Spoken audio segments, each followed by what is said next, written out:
Саламатсыздар ма оқушылар? Отыра қойыңыздар. Оқушылар, мен сіздерді генератор бойынша смарт әдісі бойынша топқа бөлдім. Топтық бойынша отырсыздар ғой, да? Ал енді оқушылар, бүгінгі көңіл күйіңіз қалай, жақсы ма? Керемет, иә? Сағаттың соңында қалай болады деп ойлайсыздар? Күшті болады ма? Жарайсың. Жақсы, бүгінгі сабақтың тақырыбы пайдалы әрекет коэффициенті. Біз бұл тақырыпқа келместен бұрын, бірінші біз өткен тақырып бойынша сұрақтарға жауап берейік. Жай механизмдерді өттік. Жай механизмдерге зере жатады, мына жерде айтылды. Блок деп айтады. Дауысын көтеріңіз. Блок иінді және иінді тепе-теңдігі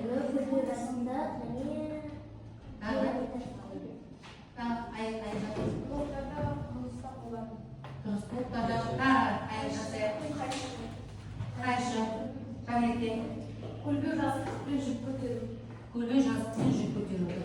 Жақсы. Сонымен біз өткен сабақтарда жай механизмдер, иіндіктің тепе-теңдік шарты және массалар, денелердің массалар центрі тақырыптарды өттік. Енді сол тақырып массалар, соның ішінде массалар центрі бойынша мен сіздерге қазір бір нұсқаулық беремін. Сол нұсқаулықта қарап жылдам өткізіп көрсетемін. Және сол көрсетілім бойынша сіз алдыңыздағы қағаз, қайшы, жіпті пайдалана отырып, жазық фигураның ауырлық центрін анықтайсыздар. Жақсы ма? Так, кішкене қара жүйелеміз ал енді. Не жоқ сізде? Фигура жоқ қазір. Береміз. Так, жоқ, фигуралар қайсы жылдам қара жүйелейік ал. Так, экранға қараймыз. Біз қазір бүгін кішкене күте тұрды.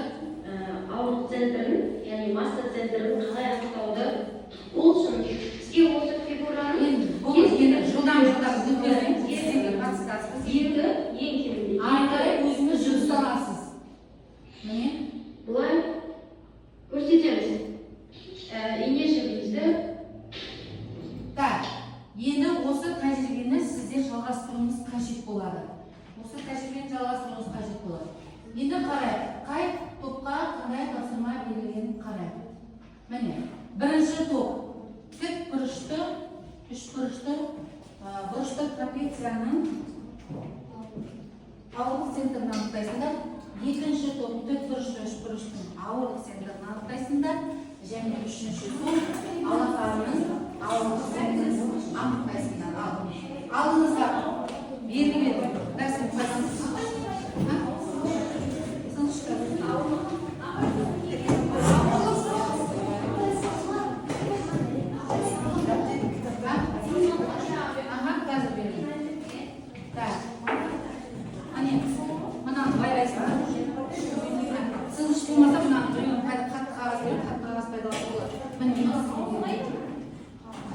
Жақында топпен жасауға болады. Сызғыш болмаса, сіздер қатты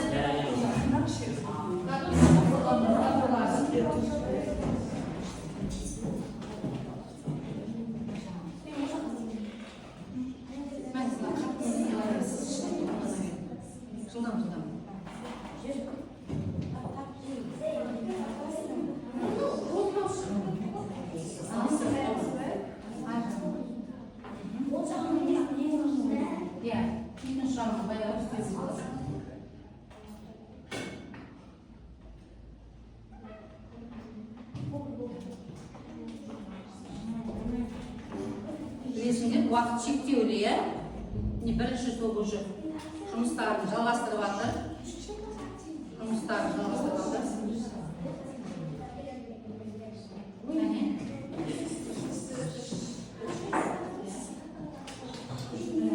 сіз салмайсыз оған қоймасаңыз. Белгілеп алдыңыз ба? Артқа белгілеп алсаңыз болады.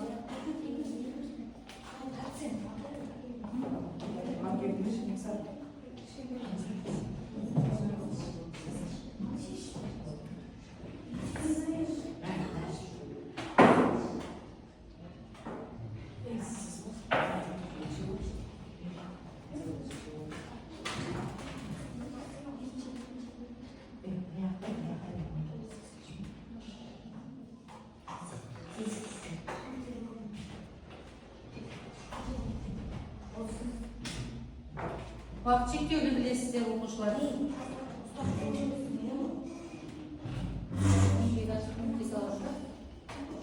Инені тартып тұрасаң, жоқ әлде де сен қолың ұшымен әрекет жасап тұр. Инені ұшынан жіпті тескен жеріне ұстап тұр.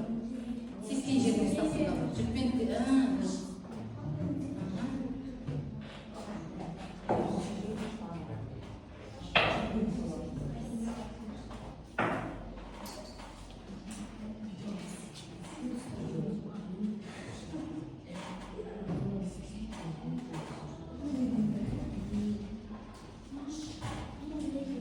сіздің қолыңызда мынандай белгі бар, иә, болған топ белгісі жоғары көтеріледі.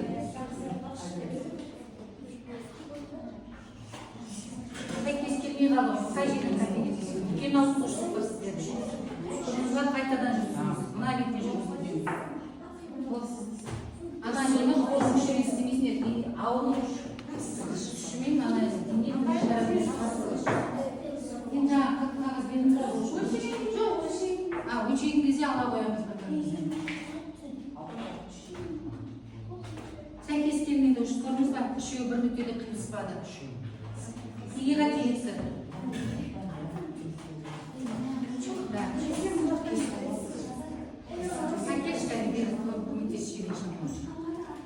Міне сіз мынаны бет тастағанда біреуін ғана өткен. Мынаған вообще тиіспеңдер. Мынаған тиісу үшін. Мынаны бет ұстайсыңдар, осы ұшынан ұстайсыңдар, иә? Ұшынан ұстағаннан кейін, осы тұрған жер бет белгілейсіңдер. Қайда кетсіңіз? Енді бетіп тұрып, екі жағын белгілеп алыңдар. Қызыл фломастермен жоқ, жасыл басқа фломастермен жүрген алыңдар. Сіздің екі ұшын белгілеп алыңдар. Мынаны мүлдем ұстамайсыңдар. Мына өзі тыныштық қалпына түседі, сол кезде неғылатын бет. Келесі ғой. Келесіге өтінген солаймен. Так, болдық па? Уақыт шектеулі. Кім уақыт шектеулі? Сіздер жай ғана ауылдық центрін табыңыз, болды. Координаталарын таппай қойыңыз. Координаталарына қазір уақыт беремін. Жоқ, бәрімізге уақыт беремін. Біз ауылдық центрін тауып аламыз.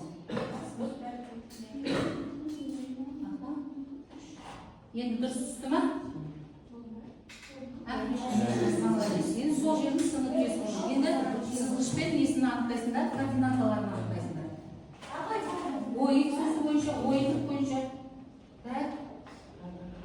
Сызғышын беремін.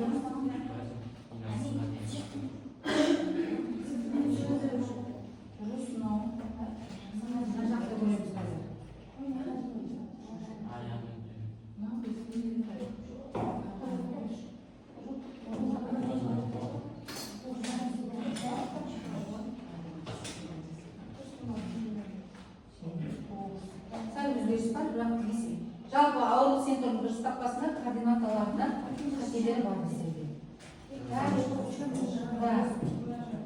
Ал болдыңыз ғой, жарайды.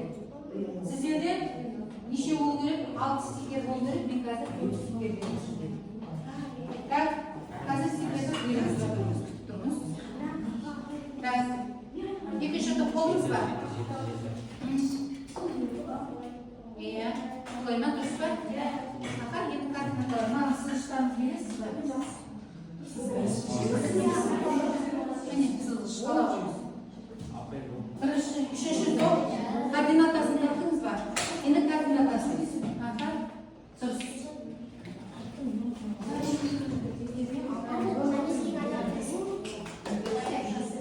Так, аяқтар. Енді екінші топ болдыңыз ба? Так, болды. Енді әрқайсымызға, құрметті оқушылар, екінші топ отырамыз, үшінші топ жарайсыңдар. Так, енді әрқайсымызға мен банк қызметкер ретінде банк карточкасын беремін. Бұл карточка сіздердің счетыңызға ақша түседі деген сөз. Яғни сіз алдағы уақытта сабақ барысында осы карточканы ақшамен толтырасыздар. Түсінікті ғой, да? Сондықтан мына карточканы алғаннан кейін бұл бағалау сіздерге әрбір жинаған стикеріңіз, смайлеріңіз, яғни бағаға ауысады. Мына жерге аты жөніңізді жазасыз, мен берген стикерді бір басынан бастап мына жерден жабыстыртасыздар. Түсінікті ғой, да?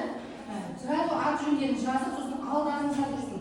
Ортада тұрмасын, себебі мен қоятын жерде жаныңыздан табылатындар тұрсын. Табылды ма? Мен құттықтаймын сіздерді. Бүгін карточка беріп жатырмын сіздерге.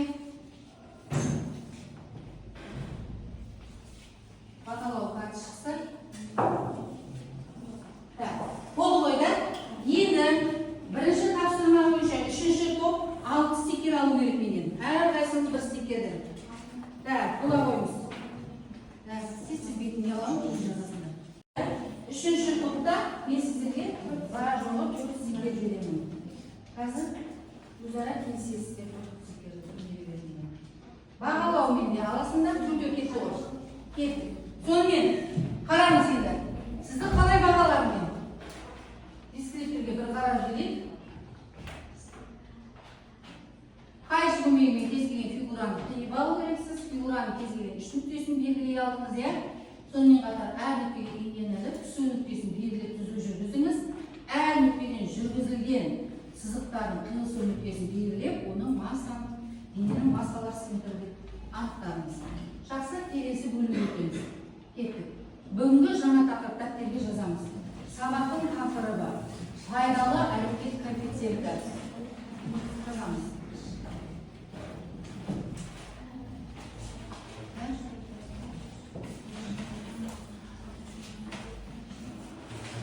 Бүгін 30-ы.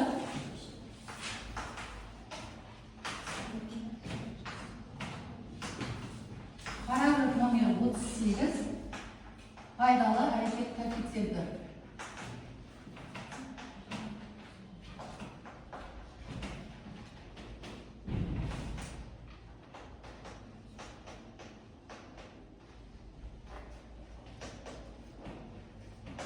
Оқушылар, біз былай дей салайық. Бұдан былай пайдалы әрекет коэффициенті қысқаша пәк деп белгілеуге болады. Сондықтан да пайдалы әрекет коэффициентін қысқаша пәк деп жазуға болады. Түсінікті ғой? Ал енді біз осы уақытқа дейін жай механизмнің түрлерін өттік.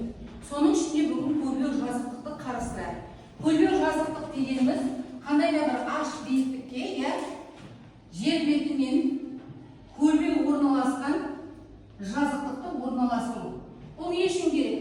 Яғни бұл бізге қандай да бір м массасы бар денені жоғары қарай орнынан қозғау үшін керек. Яғни күштен ұстала отырып, яғни дейміз біз жұмыс жасаймыз, иә?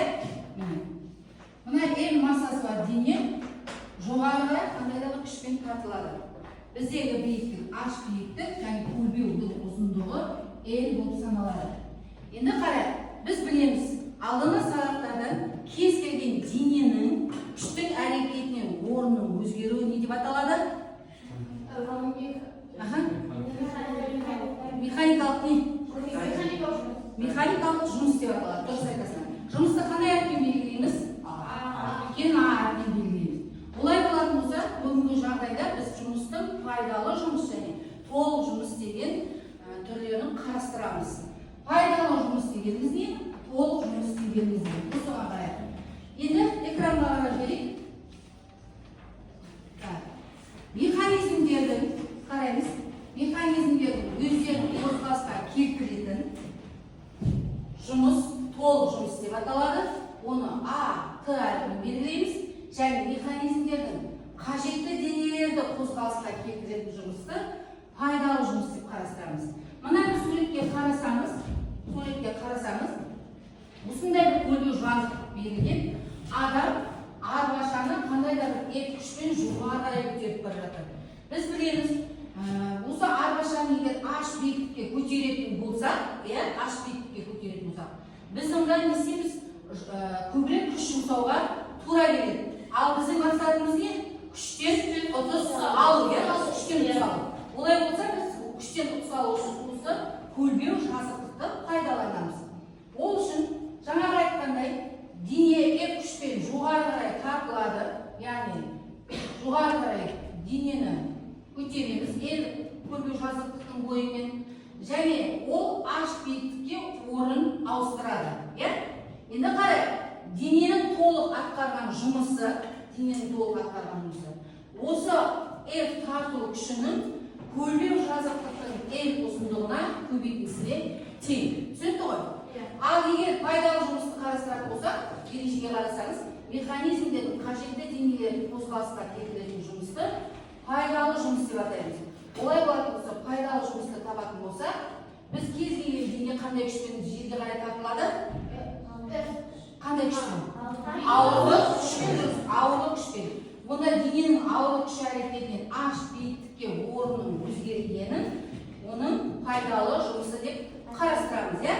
Енді ауырлық күші бізде формулада қандай еді? Ауырлық күші ондай болса біз пайдалы жұмысты табу үшін FA ауырлық күшін H биіктікке өтеміз, немесе MGH деп есептейміз. Түсінікті ғой? Енді ескереміз. Үнемі естерінде сақтаңдар. Пайдалы жұмыс бағдары толық жұмыстан не болады? Аз болады. Егер де пайдалы жұмыс толық жұмыстан көп немесе тең болса, онда бізде мәңгі қозғалтқыштың бар екендігін дұрыс айтасыз. Бізде бірақ табиғатта бұндай қозғалтқыш бар ма? Жоқ, дұрыс айтасыз. Онда тез формулаларды жазып аламыз, есеп шығару үрдісін көрсетеміз. Және сол бойынша мен тапсырмаларды беремін. Түсінікті болды ма формуламен ереже? Жазып ала қойыңыз.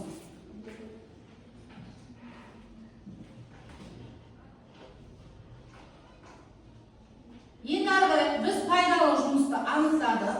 Иә, көрдіңіз ғой? Толық жұмысты анықтадық.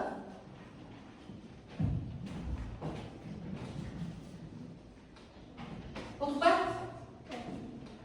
Болсаңыз, басыңызды көтеріп отырыңыз, болғаныңызды білмеймін. Қараңыз, пайдалы жұмысты анықтадық. Яғни толық жұмысты анықтадық. F көбейтілген L. Енді осы екеуінің қатынасын алып көрейік. А пайдалы жұмыстың толық жұмысқа қатынасы осы механизмнің пайдалы әрекет коэффициенті деп аталады. Оны F деген әріппен белгілейік. Және толық жұмыстың қандай да бір бөлігі орындалып тұр пайдалы жұмыс болып, ондай болса оны немен бөлмектейміз? Бөлмектейміз. Сонда бізде пайдалы жұмысты толық жұмысқа бөліп, оны 100%-ға көбейтетін болса, механизмнің пайдалы әрекет коэффициенті шығады. Жазылыңыз тез. Механизмнің пайдалы әрекет коэффициенті. Қайда жазылдың ба? Жаздың ба?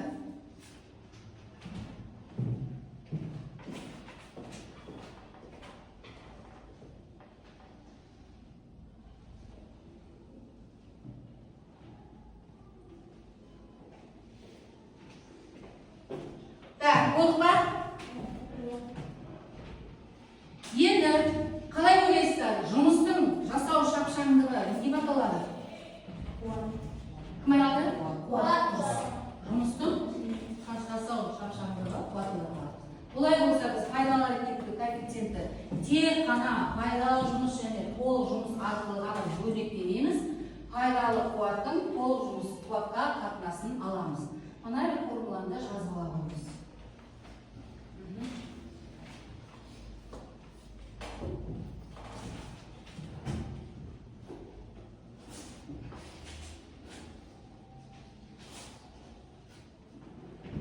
Болдық па? Енді болсаңыз, есеп шығару үлгісін көрсетейін сізге. Қараңыз, бізге массасы 20 килограмм жүкті көбеу жазықтық оймен бір қалыпты 40 ньютон күшпен неғылады тартып шығаратын. Көбеу жазықтық ұзындығы бізде 2 метр, ал оның биіктігі 10 сантиметр. Тартатын күш бізде 40 ньютон болды. Енді қарай, дененің массасы 20 килограмм, тартылатын күш 40 ньютон, көбеу жазықтықтың ұзындығы 2 метр, биіктігі 10 сантиметр. 10 сантиметр килограммыз метрге айналдырамыз. 0,1. Пайдалы әрекет коэффициентін анықтаймыз. Жаңа формуланы пайдаланамыз. Пайдалы жұмысты толық жұмысқа айдаламыз, бөлеміз және 100%-ға көбейтеміз. Есептеп көрейік. Орнына қоямыз. Масса бізде қанша килограмм? 2 килограмм масса бізде. Және, аха, енді қарастырып көріп, есептеп көрейік. Мына жерде қарындашты. Ал. Мына жерде бізде 10-мен 40 қысқарады, және мына 0-мен мына бөлісіп кетеді. Және сонда бөлшектің килограммен килограмм кетеді, метрмен метр кетеді. Енді бөлшектің бөлімінде ньютонмен ньютон кетеді. Былай қарасаңыз, енді қалды, иә? Және мына жерде бізде қанша процент бар? 100% бар міне. Тең. Енді бөлшектің алымында 1 қалды, бөлімінде 1-де 4 бөлсек, ол 100-ге көбейтсек 25 пайыз болады, немесе 25% болады. Жауабы осы. Тез-тез дәптерге жазып аламыз. Есеп түсінікті болды ма? Иә. Ал енді ары қарай осы тапсырманы біз орындау үшін пайдалы әрекет коэффициенттің формуласын көлбеу жазықтықта тәкті есептеу үшін пайдаланайық. Тас болсаңыз, сіз басыңыз, сіз бұрай қойыңыз.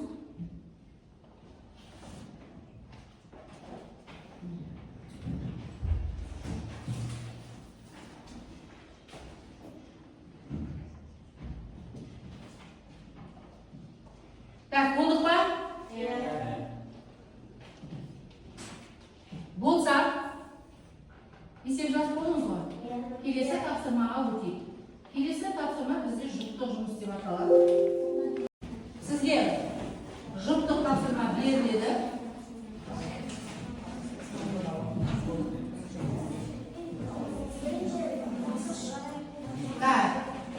Әр жұпта 3 жұп бар бізде.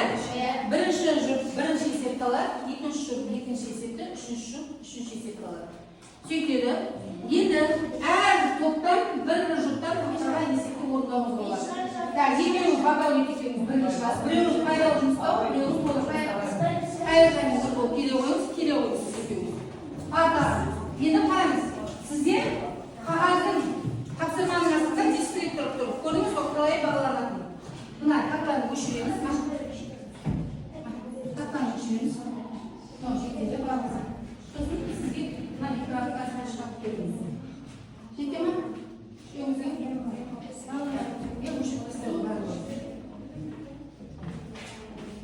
Қалғандарыңыз орында отырып шығарып әкелуге болады. Аха?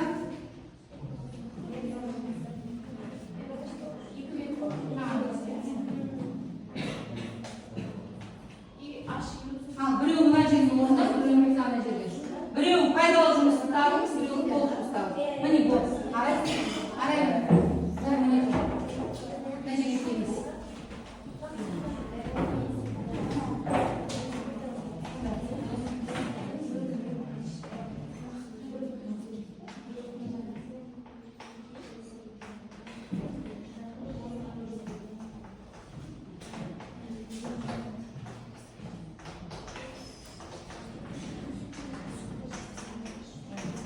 Мына жерде біреуіңіз сыймасаңыз мұнда келіңіз. Арай. Жаңылсын екеуін келіңіз. Орында отырып шығарып көрсетуіңізге болады. Онан емес болады. Сыя ма? Мына экран пайдаланасыз ба? Жақсы жарайды. Егер сантиметрмен белгілі болатын болса, неге ауыстырасыздар? Міндетті түрде метрге ауыстырасыздар.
Дамылсыз сіздер нешешесіз? Мына жерде нені табу керек?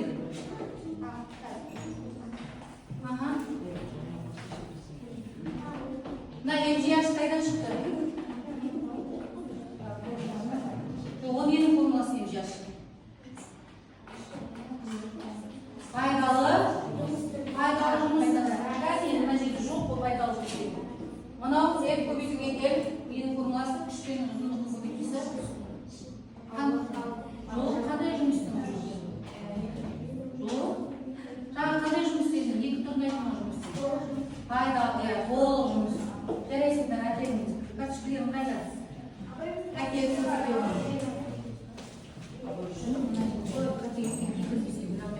Мына жерге бір сау келіп, 0,4 дейін 100-ге көбейт соңында. 0,4 100-ге көбейтсең қанша шығады қаяғын? Мынау 1% деген болмайды, 100% болады. Бізде 100% мына есепке мәйін қозғап шығып кетті ма? Шығып кетті ғой, да? Сізде жерде дәл солай ма? 1% деген бола ма? Қай жерден бәкелесің? 0,20 килограмм, 1 метр, 0,10 елді мына жаққа қойып қойған. Ұзындықты. Дұрыс, мына мен мынау. Кетеді, 5-дің өзі бола ма? 5 болады. Мына жерде 500, 5-ті 500-ге бөлсең мына бір шықпайды ма? Калькуляторды пайдаланып шығаймыз. Сендерді қайсы? Мынау екеуі 500, мынау 1 метр ма?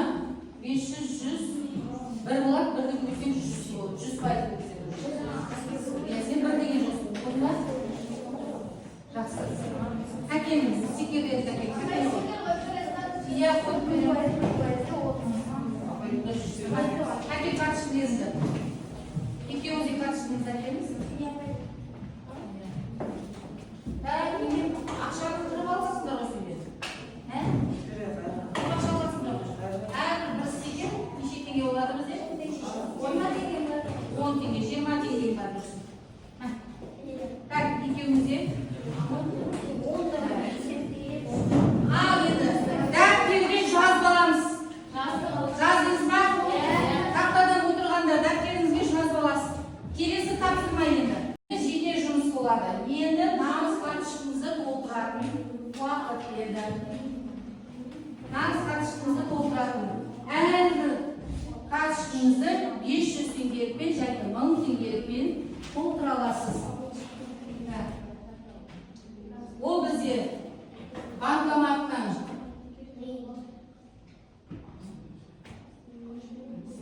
жеке жұмыс банкоматтан ақша шығару деп аталады. Дайынсыз ба?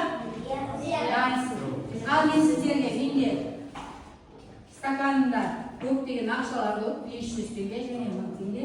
Әрине 1000 теңге деген сөз ұпайымды 2 еселейді деген сөз. Білесіңдер, 500 теңге. Екеуіне есеп қоямын.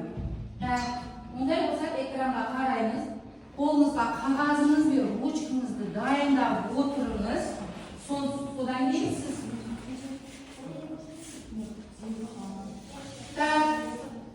кестік алыңыз. Бірінші тапсырмаға, бірінші, екінші, үшінші топтағы оқушылардан бір оқушы қалды. Карточкаңызбен бірге келесіз. Бірінші тапсырма, армияны өтеміз. Ручка кетеді. Карточкаңызды дайындайсыз. Бірінші, үшеуіңізді де картаңызды салды деп есептейміз. Ал қалғандарын мұқият қарайсыз. Карточкаңызды қолыңызға алыңыз, сразу стикер экранға. Ал тастадық біздер экранға. Ары қарай пин-кодты мен сразу ашылатынды қойдым сіздерге. Бірінші біз 500 теңгелі тапсырманы орындаймыз. Kettik. Пайдалы жұмыс 20 euro, толық жұмыс 50 euro. Қандай болады? Қалай есептедіңіз?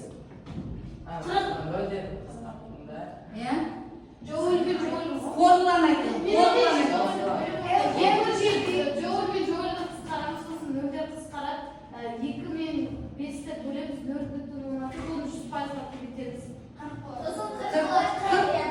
Пайыз болады. Тағы да толтырамыз.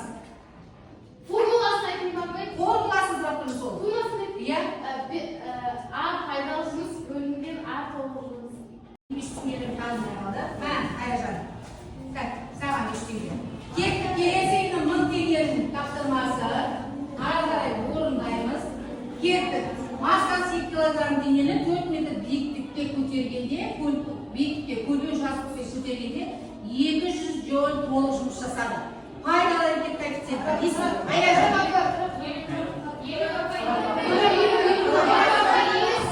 Шығарып жолдай.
Kettik, kelesi.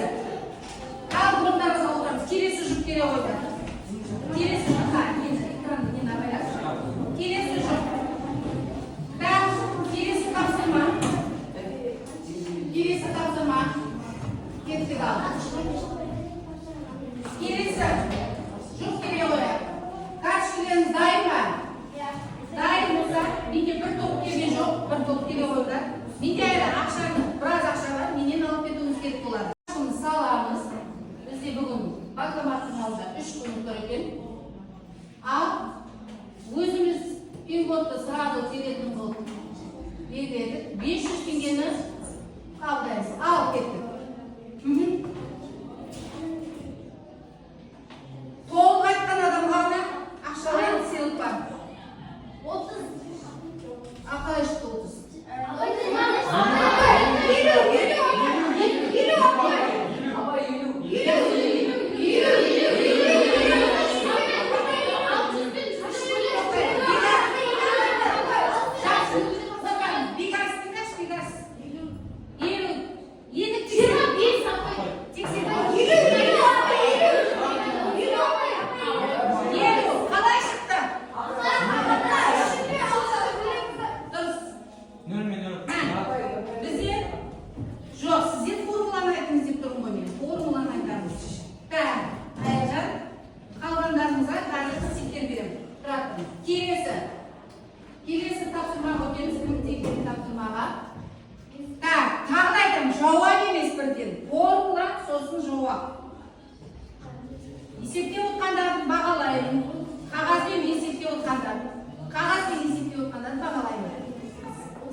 сұрақ қойыңыз. Тағы бір рет бола ма? Біздің уақытымыз қазір тағы тапсырма береміз сіздерге. Оқушылар көрдіңіз ба? Бүгінгі өткен формуланы тек қана жазып қана емес, ауызша айтып та көз алдыңызға елестетіп шығаруыңыз қажет болады. Соны мен қайтадан бір подъекте пайдалы еңбек коэффициент дегеніміз пайдалы жұмысты толық жұмысқа бөліп 100%-ға көбейтеміз. Бүгінгі сабақ түсінікті болды ма сізге? Түсінікті болды ма? Олай болатын болса, ең алдымен сіздер бүгінгі сабақты түсінгеніңізді бақылау мақсатында маған кері байланыс бересіз. Білемін, білгім келеді, білдім деген сөздегі қолыңызда сіздің бәріңізге мынадай қағаздар беремін. Осы қағаздың несіне SMS жаздым ғой, SMS жазып, қайсының тұсына нені жаңағыдай білесіздер, өзіңіз білесіз. Одан кейін тағы да айтқан деген жағдай, қолыңыздағы бағалау стикері, фамилияларын түгел жазылған болсын, мен журналға бағаны қарап қоямын. Түсінікті ма? Журналға бағаны қарап қоямын.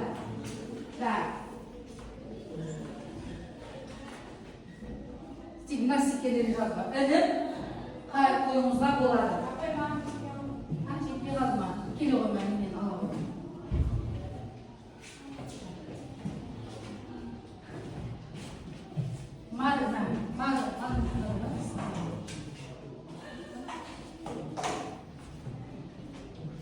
Ал мына жерде маркингті алып жазып тұрыңызға болады, немесе стикеріңіздің аты жазылады.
Ал оқушылар, үй жұмысы.